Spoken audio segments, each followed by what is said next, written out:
ثابت قدم رہنا۔ صحیح مسلم نمبر 159 میں موجود ایک حدیث میں حضور نبی اکرم صلی اللہ علیہ وآلہ وسلم نے ایک مختصر مگر دور رس نصیحت فرمائی۔ انہوں نے لوگوں کو نصیحت کی کہ اللہ تعالیٰ پر اپنے ایمان کا صدق دل سے اعلان کریں اور پھر اس پر ثابت قدم رہیں۔ اپنے ایمان پر ثابت قدم رہنے کا مطلب یہ ہے کہ وہ اپنی زندگی کے تمام پہلوؤں میں اللہ تعالیٰ کی مخلصانہ اطاعت میں جدوجہد کرے۔ اس میں اللہ تعالیٰ کے احکام کی تکمیل پر مشتمل ہے جو اس سے متعلق ہیں، جیسے فرض روزے، اور جو لوگوں سے تعلق رکھتے ہیں، جیسے کہ دوسروں سے حسن سلوک کرنا۔ اس میں اسلام کی ان تمام ممنوعات سے پرہیز کرنا بھی شامل ہے جو ایک شخص اور اللہ تعالیٰ کے درمیان ہے اور جو دوسروں کے درمیان ہے۔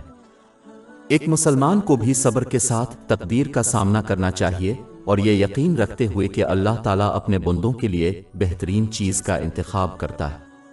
باب 2 البقرہ آیت 216۔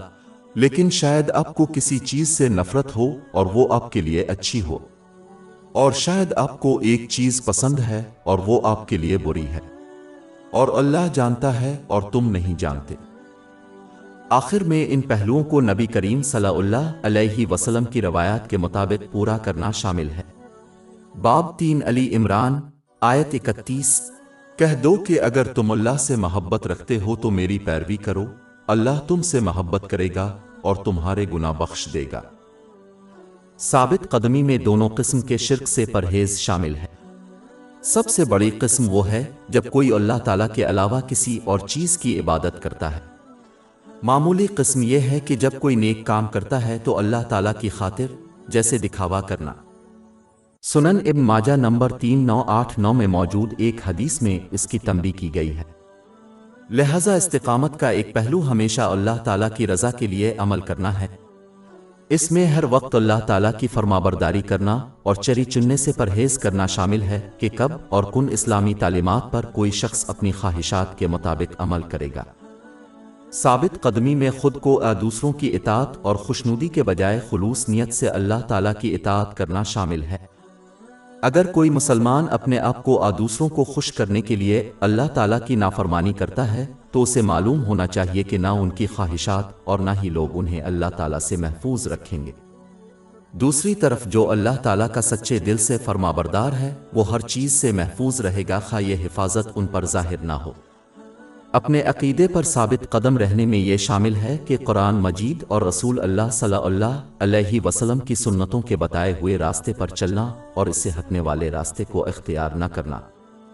جو اس راہ کو اختیار کرنے کی کوشش کرے گا اسے کسی اور چیز کی ضرورت نہیں ہوگی، کیونکہ یہی ان کے ایمان پر ثابت قدم رہنے کے لیے کافی ہے۔ باب 4 النساء آیت 59۔ اے لوگو جو ایمان لائے ہو، اللہ کی اطاعت کرو اور رسول کی اطاعت کرو اور ان لوگوں کی جو تم میں سے حاکم ہیں۔ جیسا کہ اس آیت سے ظاہر ہوتا ہے کہ ثابت قدم رہنے کا ایک پہلو ہر اس شخص کی اطاعت ہے جس کے احکام و نصیحت کی جڑے اللہ تعالیٰ اور حضرت محمد صلی اللہ علیہ وسلم کی مخلصانہ اطاعت میں۔ چونکہ لوگ کامل نہیں ہیں، وہ بلا شبہ غلطیاں کریں گے اور گناہ کریں گے۔ لہذا ایمان کے معاملات میں ثابت قدم رہنے کا مطلب یہ نہیں ہے کہ انسان کامل ہو جائے، بلکہ اس کا مطلب یہ ہے کہ وہ اللہ تعالیٰ کی اطاعت پر سختی سے عمل کرنے کی کوشش کریں، جیسا کہ پہلے بیان کیا گیا ہے، اور اگر کوئی گناہ ہو جائے تو سچے دل سے توبہ کرے۔ اس کی طرف باب 41 فصیلت آیت 6 میں اشارہ کیا گیا ہے، تو سیدھا اس کی طرف چلو اور اس سے معافی مانگو۔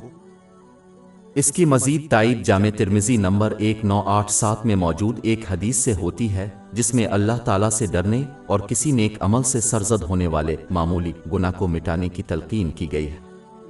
امام مالک کی موطا کتاب 2 حدیث نمبر 37 میں موجود ایک اور حدیث میں حضور نبی اکرم صلی اللہ علیہ وآلہ وسلم نے مسلمانوں کو نصیحت فرمائی کہ وہ اللہ تعالیٰ کی اطاعت پر ثابت قدم رہنے کی پوری کوشش کریں، اگرچہ وہ اس پر عمل کریں، یہ مکمل طور پر کرنے کے قابل نہیں ہے۔ لہذا ایک مسلمان کا فرض ہے کہ وہ اپنی نیت اور جسمانی عمل کے ذریعے اللہ تعالیٰ کی ثابت قدمی سے اس کو پورا کرے۔ انہیں کمال حاصل کرنے کا حکم نہیں دیا گیا ہے کیونکہ یہ ممکن نہیں ہے۔ یہ جاننا ضروری ہے کہ کوئی شخص اپنے جسمانی اعمال کے ذریعے اللہ تعالیٰ کی اطاعت میں ثابت قدم نہیں رہ سکتا جب تک کہ وہ اپنے روحانی قلب کو پہلے پاک نہ کرے۔ جیسا کہ سنن ابن ماجہ نمبر 3984 میں موجود ایک حدیث میں اشارہ کیا گیا ہے کہ جسم کے اعضاء صرف اسی صورت میں کام کریں گے جب روحانی قلب پاک ہو۔ دل کی پاکیزگی صرف قرآن پاک کی تعلیمات اور نبی کریم صلی اللہ علیہ وسلم کی سنتوں کو حاصل کرنے اور ان پر عمل کرنے سے حاصل ہوتی ہے۔ ثابت قدمی کے لیے ضروری ہے کہ وہ اپنی زبان پر قابو رکھے، جیسا کہ یہ دل کا اظہار کرتی ہے۔ زبان پر قابو رکھے بغیر اللہ تعالیٰ کی اطاعت ممکن نہیں۔ جامع ترمذی نمبر 2407 میں موجود حدیث میں اس کی تلقین کی گئی ہے۔